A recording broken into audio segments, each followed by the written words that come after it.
अस्सलाम वालेकुम नाजरीन। इस वक्त हम आज़ाद कश्मीर के एक और बहुत खूबसूरत शहर गढ़ी दुपट्टा के मगरब में मौजूद हैं। यहाँ से हम तकरीबन गढ़ी दुपट्टा के बेशतर इलाका को देख सकते हैं। नाज़रीन, टाउन कमेटी गढ़ी दुपट्टा बुनियादी तौर पर 3 खित्तात पर मुश्तमिल एक हसीन और जमील खित्ता है। दरिया झेलम के दाएं किनारे पर वाक़या खित्ता काफ़ी ज़्यादा गुंजान आबाद है और ये खित्ता हटियां दुपट्टा कहलाता है, जबकि दरिया झेलम के बाएं किनारे पर वाक़ शहर 2 खित्तात पर मुश्तमिल है। एक हिस्सा बिढियारा कहलाता है जबकि दूसरा हिस्सा मरकजी हिस्सा कहलाता है, जो कि गढ़ी दुपट्टा है।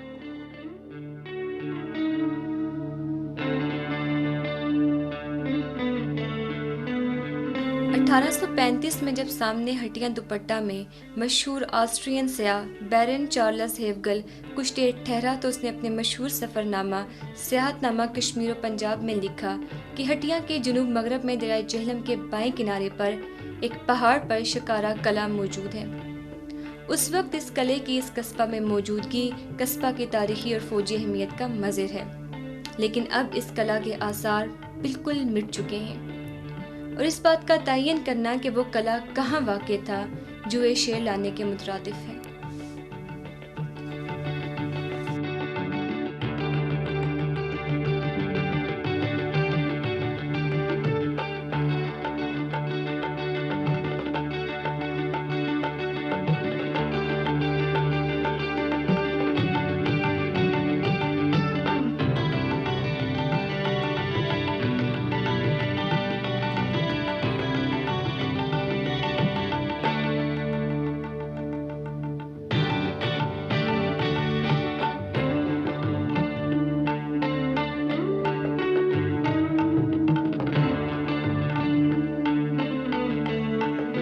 नाज़रीन, गढ़ी दुपट्टा 1947 से कबल भी झेलम वैली रोड पर एक अहम मकाम की हैसियत रखता था। झेलम वैली रोड, जो कि दरिया झेलम के बिल्कुल बाएं किनारे से गुजरती है, 1900 में गाड़ियों की आमदोरफ्त के लिए मुकम्मल तौर पर खोल दी गई। तारीख की बात हो रही है तो आपको एक इंटरेस्टिंग बात बताती चलूँ कि 1947 में एक शख्स फ़खरुल्लाह खान तुर्क के पास उस वक्त 7 टांगे और 1 टैक्सी मौजूद थी। ये तो थी उस वक्त की सूरत हाल। आज तो सूरत हाल काफ़ी हद तक मुख्तलिफ है।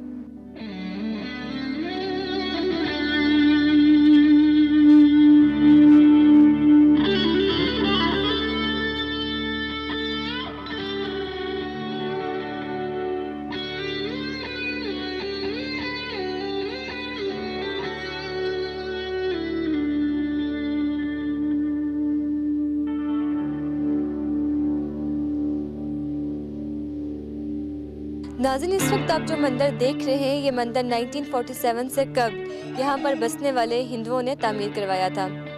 इस मंदिर की तामीर की दुरुस्त तारीख का अंदाज़ा लगाना इसलिए मुश्किल है कि इस मंदिर पर खुदाई करके लिखे जाने वाले अल्फाज बहुत सारी वजूहात की बिना पर मिट चुके हैं। नाज़रीन, आपकी इंफॉर्मेशन के लिए मैं बताती चलूँ कि दूसरी सदी ईस्वी में जो मंदिर तामीर किए गए, उन मंदिरों की छतें फ्लैट होती थी, जबकि चौथी सदी ईस्वी में मखरूती मिस्री तर्ज के मंदिर तामीर किए गए। ये जो मंदिर आप इस वक्त देख रहे हैं, ये भी चौथी सदी ईस्वी के दौर की तर्ज पर तामीर किया गया और जैसा कि आमतौर पर होता है, इसका बिल्डिंग मटेरियल का मेजर पार्ट पत्थर का है।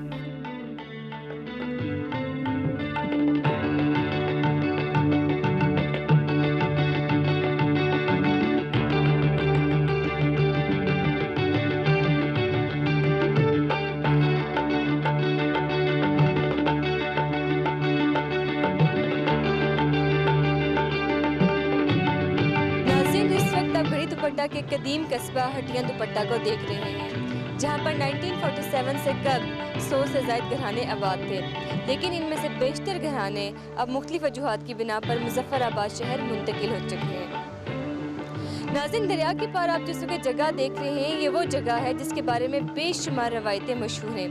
एक रवायत के मुताबिक इस जगह पर 1947 से कब गैर मुस्लिम अपने मुर्दों को जलाया करते थे।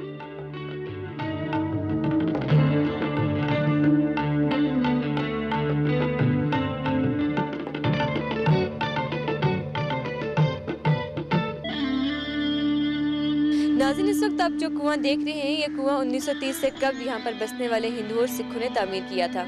इस कुएं के इर्द गिर्द मुख्तलिफ मेले वगैरह मुनक्किद हुआ करते थे। और एक ख़ास बात जो मैं आपको हिंदुओं और सिखों के बारे में बताती चलूँ कि 1947 से कब हिंदू और सिख बहुत ज़ोक शौक से बैसाखी का त्यौहार मनाया करते थे। जलसे जुलूस मुनक्कद हुआ करते थे और उसमें मुख्तलिफ किस्म की तकरीरें भी हुआ करती थी।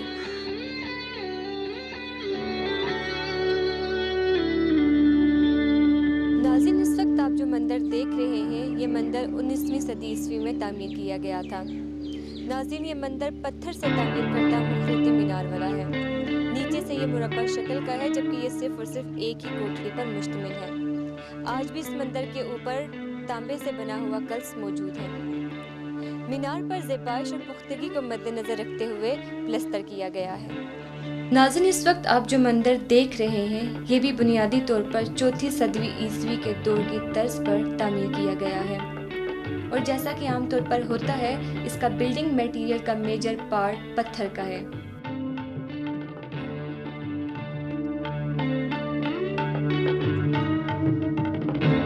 नाज़रीन, गो कि आज इस कस्बा में एक भी हिंदू मौजूद नहीं, लेकिन ये मंदिर आज भी बिल्कुल महफूज है और किसी ने भी इसके तकद्दुस को पामाल करने की कोशिश नहीं की है। नाज़रीन, 1947 में मिशर राधा इसका पुजारी था और मंदिर में 3 बुद्ध रामचंद्र, लक्ष्मण और सीता थे, जिनकी सुबह शाम पूजा की जाती थी।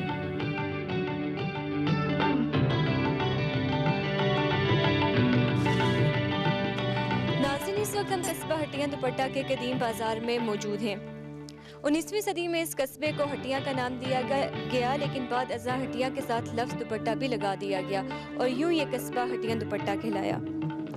इस वक्त आप इस कस्बे की चंद कदीम दुकानें देख रहे होंगे, जो कि इस कस्बे की तारीखी और कारोबारी हैसियत का मज़हर है। नाज़रीन, आप देख सकते हैं कि ये दुकानें बहुत कदीम दुकानें हैं और ये सिख बल्कि हिंदुओं के दौर में ये तामीर हुई और इन दुकानों को देख के हिंदुओं के तर्ज़ तामीर का हमें बड़ी अच्छी तरह अंदाज़ा होता है। आप देख सकते हैं कि इतना अरसा गुजरने के बावजूद भी दरवाज़े अभी भी अपनी असल शक्ल में मौजूद हैं। ज़रूरत इस बात की है कि इस विरसे को महफूज किया जाए ताकि हमारा ये कीमती असासा हमारी आने वाली नस्लें भी देख सकें। नाज़रीन, ये जो आप दुकान देख रहे हैं, ये 1922 में तामीर की गई थी। इसके मालिकों के नाम लाल चीना राम, शाह कुलदीप और चिरंजू लाल था।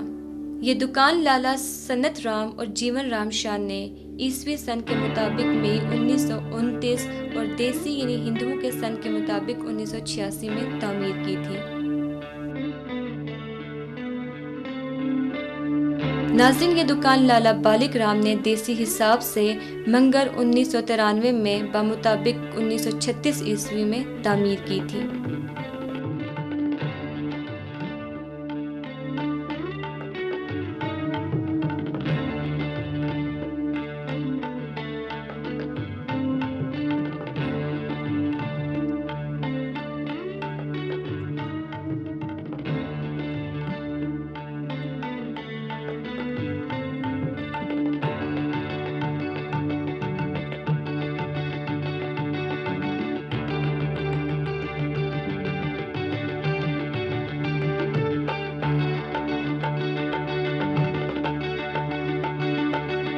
नाज़रीन, इस वक्त आप जो दुकान देख रहे हैं, ये लाला सज्जन राम और गुलचंद ने यकम मंगर 1976 बमुताबिक 1919 ईस्वी में तामीर की थी।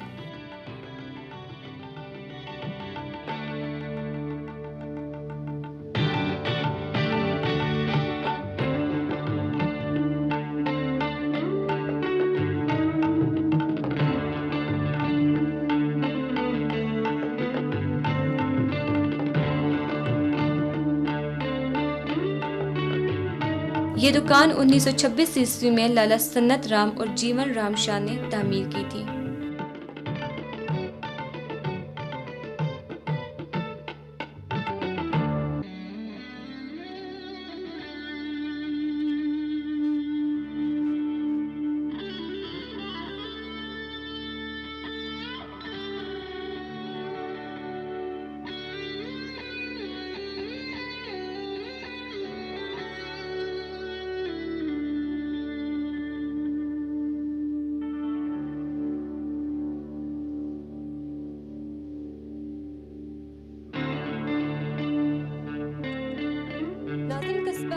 भट्टा की तारीखी अहमियत जानने के लिए हम कस्बे के एक उम्र रशीदा शख्स से बातचीत करेंगे। इनका नाम ग़ुलाम रसूल है और ये 1922 में इसी कस्बा में पैदा हुए। तो ग़ुलाम रसूल साहब, आप हमें कुछ अपनी ज़िंदगी के इब्तदाई हालात के बारे में बताएं। 1947 से कल जो आपने अपनी ज़िंदगी के अयाम यहाँ पे गुजारे, उसके बारे में हमारे नाज़रीन को कुछ बताएं। डोगरा रजीम हुकूमत थी। छोटे छोटे हम थे, मिडल स्कूल भी यही हमने पढ़ा। तो कस्बा अटियान भट्टा था, ये बहुत जरखेज इलाका, अच्छा बाजार था। हजारों मन यहाँ से गल्ला बार गीज जाता था। मुजफ्फराबाद में दीगर दूसरी जगहों बाजारों में फरोख्त होता था। हिंदू और मुसलमान इकट्ठे थे, भाई भाई, आपस में जिद अदावत कोई नहीं होती थी। जैसा आज हम मुसलमान आपस में, ऐसे हिंदू भी हमारे साथ थे। मरना जीना भी हमारा इकट्ठा हुआ करता था। जिया सोग मनाते थे एक दूसरे का। सन 1947 में इनकलाब हुआ, ये कस्बा उजाड़ हो गया, बेकारी हो गई। अब ये पोजीशन आप देख रहे हैं, नोट कर रहे हैं, यहाँ क्या हालत है इस बाजार की, कस्बे की। ग़ुलाम रसूल साहब, कुछ आप अपनी तालीमी सरगर्मियों के बारे में बताएं, अपने असातिज़ा के बारे में बताएं, और किस तरह आपने स्कूल में हिंदुओं और सिखों के साथ क्या आपने मिलजुल कर तालीम हासिल की? जी जी हाँ, हिंदू के साथ, हिंदू सिख मुसलमान तीन कौमें यहाँ थी। मिलजुल कर हम इकट्ठे स्कूल में पढ़ते थे। एक घंटा हमारा हुआ करता था। कैसा, हम मुसलमान क्लास में बैठकर अरबी पढ़ते थे, अरबी हमारा टीचर आता था। और हिंदू भी बाहर चले जाते थे शास्त्री पढ़ने के लिए, सिख भी बाहर चले जाते थे क्लास से एक घंटे के लिए, वो अपनी गुरमुखी ये पढ़ते थे। एक घंटे के बाद फिर सब हम क्लास में फिर हाजिर हो जाते थे, हमारे साथ वो भी। तो ऐसा दस्तूर हुआ करता था, यानी इतना मेल जोल होता था। ग़ुलाम रसूल साहब, आप हमें ये बताएं कि आपके असातिज़ा उस वक़्त कैसे होते थे? कुछ अपने किसी असातिज़ा के कोई आपको नाम याद हो तो हमारे नाज़रीन को ज़रूर आप बताइए। देखिए जी, मास्टर हमारे हेड मास्टर हुआ करता था, काशीनाथ था, रघुनाथ भी, वो तब्दील हुआ करते थे 3 साल के बाद।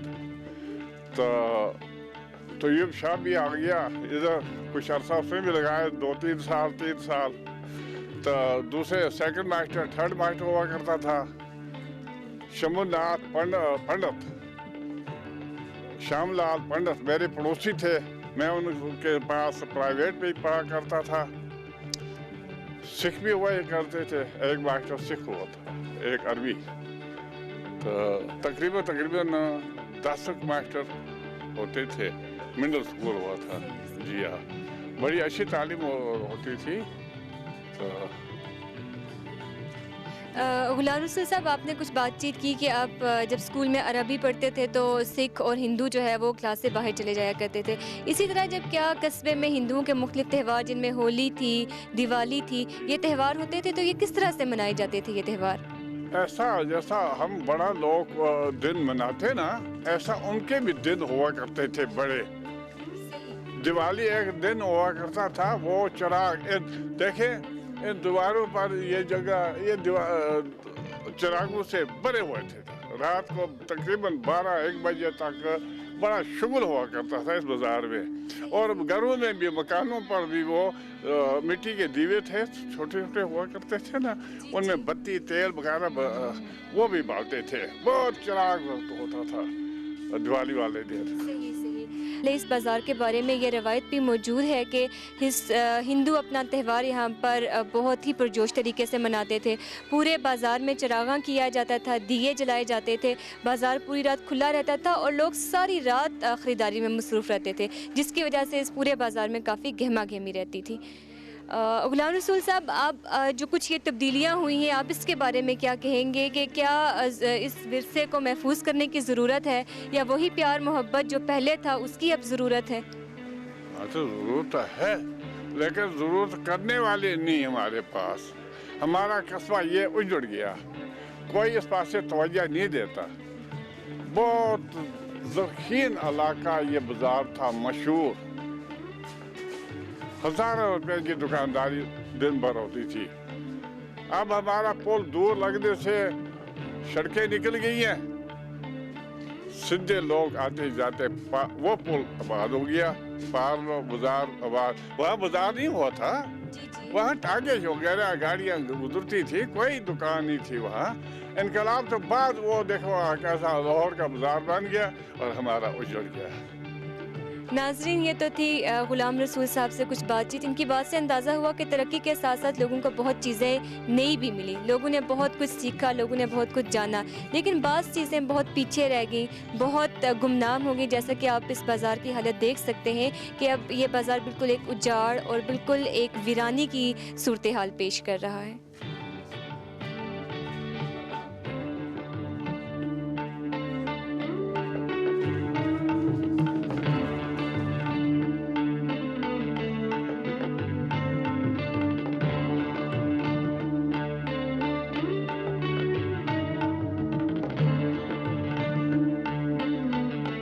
ये दुकान मुसलमान ताजरों फ़कीर जू और वली जू ने क़ब्ल आज़ादी तामीर की थी। नाज़रीन, ये दुकान ख्वाजा अली जू और ख्वाजा वली जू, जो कस्बा के मशहूर ताजिर थे, उन्होंने 1929 में तामीर की थी। नाज़रीन, इस वक्त हम गोगल चंद की दुकान के सामने मौजूद हैं और आप लोग ये देख रहे हैं कि इस किस्म के ये कुछ दिए और मोमबत्तियाँ रखने की जगह है और ये इस चीज़ का वाज़ह सबूत है कि मुख्तलिफ़ मौक़े पर, मुख्तलिफ़ तक़रीबात के मौक़ों पर यहाँ पर दिए जलाए जाते थे, चरागां किया जाता था। जैसा कि हमने आपको पहले बताया कि इस बाज़ार में, बल्कि इस कस्बा में 1947 से पहले हिंदू और सिख जो है काफ़ी वेल ऑफ थे, काफ़ी बेहतर थे, लेकिन जो मुसलमान मौजूद थे वो भी कारोबार में उनका भी काफ़ी ज़्यादा हाथ होता था। और ये जो दुकानें हैं, ये मुसलमानों की दुकानें हैं। इनके ऊपर आप देख रहे होंगे कि या हफीज़, अल्लाह का नाम लिखा हुआ है। और ये अली जू ब्रदर्स की दुकानें हैं। अब तो अब इनके सिर्फ आसार ही बाकी बचे हैं।